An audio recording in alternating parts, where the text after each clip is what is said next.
কোথায় গেল দেখি বাবু মা, নিচে কই দেখা যাচ্ছে না, দেখি যদি ছাদে থাকে।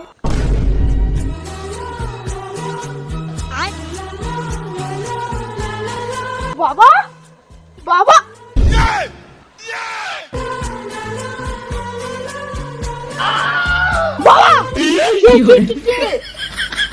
এই তোর কি হয়েছে রে?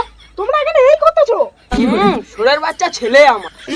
আরে আরে তোমরা রেগে যাচ্ছ কেন? বলছি যে তোমাদের দুজনের খুব ভালো লাগছে।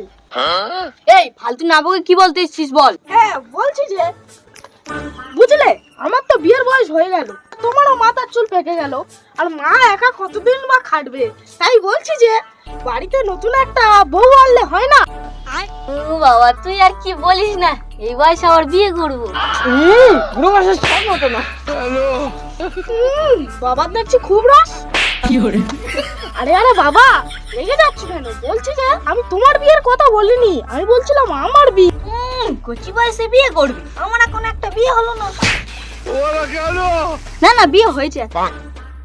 দিতে হবে না কারোর বিয়ে, আমি সারা জীবন আইবুড়োই থাকবো। এই যে কাছে